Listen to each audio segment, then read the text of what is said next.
The year was 1986, a time when the world was on the brink of technological advancements, yet still shrouded in the mysteries of the cosmos. The Cold War was in full swing, and the race for space exploration was more intense than ever. Amidst this backdrop, a small team of dedicated scientists at the Ohio State University Radio Observatory were about to stumble upon something that would baffle the world for decades to come. A chill settled over the Ohio State University Radio Observatory. The night was eerily quiet, with only the hum of the radio equipment breaking the silence. The observatory, often referred to as the Big Ear, was scanning the skies, searching for signals from the vast expanse of space. Little did they know, something extraordinary was about to happen. It wasn't the cold of a Midwestern winter. No, this was a different kind of chill, the kind that seeps into your bones and makes the hairs on the back of your neck stand up, the kind that makes you feel like you're being watched, even when you're alone. It was the chill of the unknown, the kind of fear that grips you when you realize that there are things out there, in the vastness of space, that we cannot even begin to comprehend. The kind of fear that makes you question everything you thought you knew about the universe. A signal, unidentified, piercing the silence from the depths of space. It was unlike anything they had ever encountered before. A series of numbers and letters that seemed to defy all logic. The scientists were both excited and terrified. What could it mean? Where was it coming from? It whispered of mysteries beyond human comprehension, the kind of mysteries that keep you up at night, staring at the ceiling, wondering if we're truly alone in the universe. The kind of mysteries that make you feel small and insignificant in the grand scheme of things. You know, like when you're about to watch a horror movie with a big bowl of scary snacks, that feeling of anticipation, of knowing that something is about to happen, but not knowing exactly what. The thrill of the unknown, mixed with a touch of fear. Imagine that feeling, but real. Imagine sitting in that dimly lit control room, staring at the strange waveform on the monitor, knowing that it came from somewhere out there, in the vastness of space. Imagine the fear and excitement coursing through your veins as you realize that you might be on the brink of a groundbreaking discovery. This was different. This was real fear. The kind of fear that makes you question your place in the universe. The kind of fear that makes you wonder if we're truly alone, or if there are other beings out there watching us, waiting for the right moment to make contact.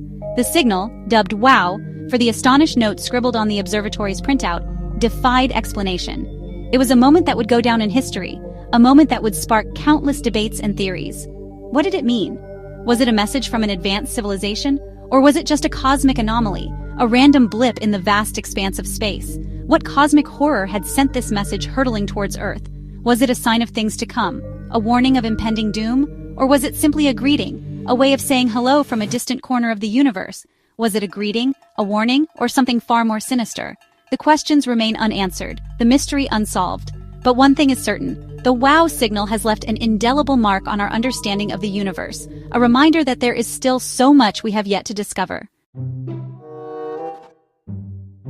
Dr. Eleanor Reynolds, a young astrophysicist, sat bathed in the eerie glow of the radio telescope's control panel.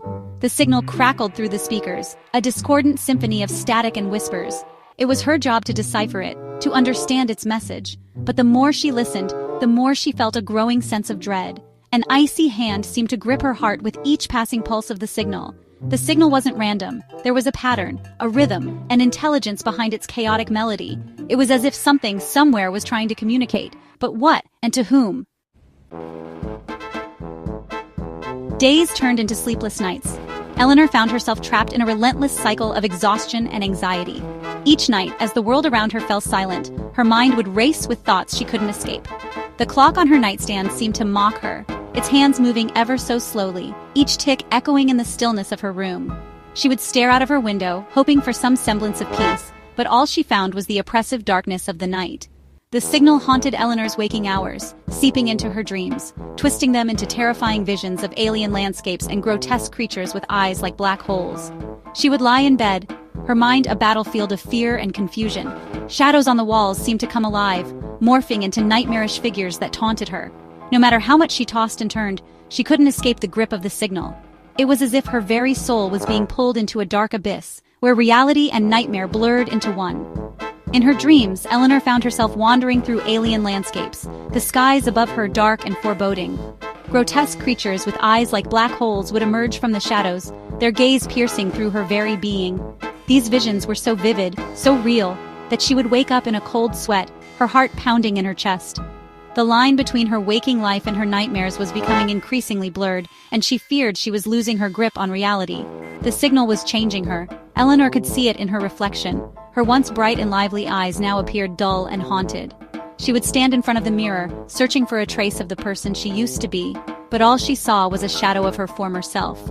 Her emotions were a turbulent storm, and she felt herself becoming more disheveled with each passing day. The signal was not just invading her mind, it was consuming her entire being. Her colleagues noticed it too. In the dimly lit office, they would exchange worried glances and whisper among themselves. They could see the toll the signal was taking on Eleanor. She was no longer the confident and composed person they once knew. Her work began to suffer, and her interactions with others became strained. The concern in their eyes was evident, but Eleanor felt isolated, unable to explain the torment she was experiencing. Her once bright eyes now held a haunted, distant look, reflecting an abyss of fear only she could perceive. She would stare blankly into space, lost in the depths of her own mind. The signal had created a chasm between her and the world around her, and she felt herself slipping further into that void with each passing day. The fear that gripped her was all-consuming, and she struggled to find a way out. Eleanor began to hear the signal even when she was away from the observatory. It was no longer confined to the walls of her workplace. As she walked alone at night, she would hear faint whispers that made her heart race. Every rustle of leaves, every distant sound, seemed to carry the signal's eerie presence. She would look around nervously, feeling as though she was being watched. The once familiar streets now felt like a labyrinth of paranoia and fear. It followed her home, a constant whispering menace that eroded her sanity. Her home, which was once a sanctuary, had become a prison of fear. She would sit in her living room, the shadows around her seeming to move with a life of their own. The signal's whispers were relentless, invading her thoughts and driving her to the brink of madness.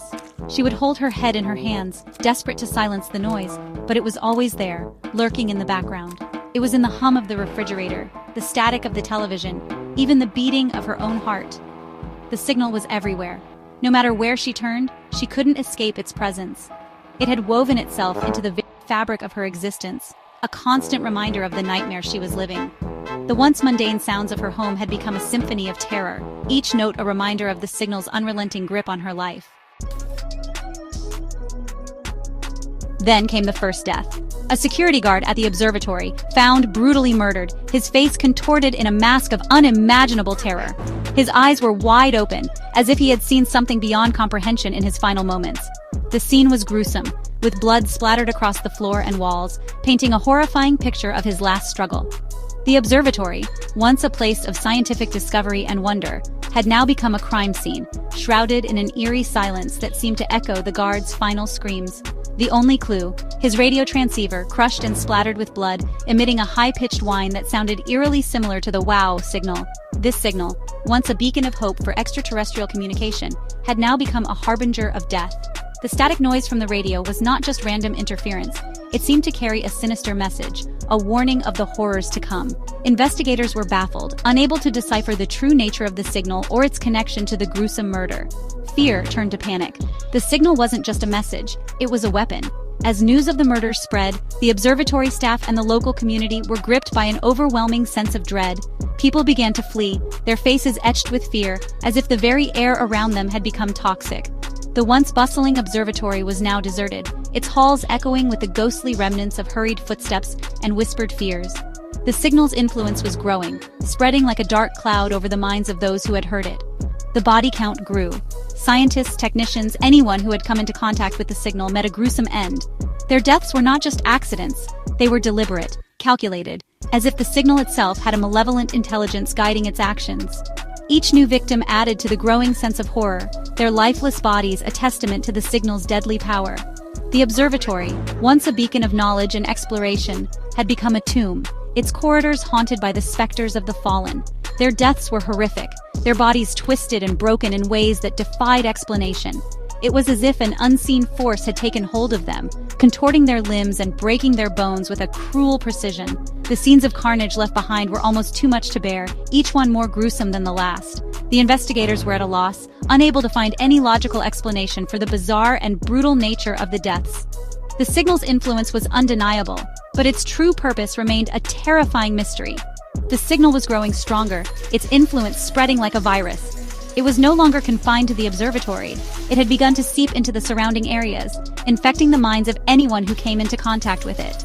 The once clear skies were now filled with an oppressive static, a constant reminder of the unseen threat lurking just beyond the horizon. The world watched in horror as the signal's reach extended further, its malevolent presence a dark shadow over the future of humanity. The question remained, who, or what, was behind this deadly transmission? Eleanor, her mind teetering on the brink of madness, knew the truth. The signal wasn't just a message, it was an invasion. An entity of pure cosmic horror was using the signal as a conduit, reaching across the vastness of space to claim our world. The signal was its harbinger, its weapon, its voice. The signal was changing people, twisting their minds, their bodies, their very souls into monstrous reflections of its own alien nature. The killings were just the beginning. It was preparing the way for something far more sinister, something that would consume all life on Earth. Whispers of madness. Eleanor tried to warn the authorities, but they dismissed her as delusional, a victim of the signal's insidious influence. They were wrong. The signal had already taken root, burrowing deep into the fabric of reality, twisting and warping it to its will. The line between sanity and madness blurred, the world around her dissolving into a nightmare. The WOW signal wasn't just a message from the stars, it was a siren song of madness, a prelude to an invasion beyond human comprehension. The truth revealed.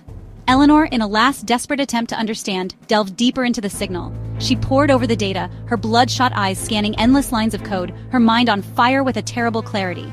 The signal wasn't random. It was a blueprint, a map, a guide. It wasn't a message for humanity. It was a message for something else, something ancient and monstrous, something that had been waiting eons for the signal to reach its destination. No escape from the signal. The realization hit Eleanor like a physical blow. The signal wasn't just an invasion, it was an invitation, and it had already been answered. The air crackled with static, the world around her warping and twisting, as a monstrous entity, summoned by the signal, tore its way into our reality. There was nowhere to run, nowhere to hide. The signal was everywhere, a chorus of cosmic horror heralding the end of all things. Do you hear it? The WOW signal remains a mystery. But one thing is certain, the universe is a vast and terrifying place, and we are but ants clinging to a speck of dust.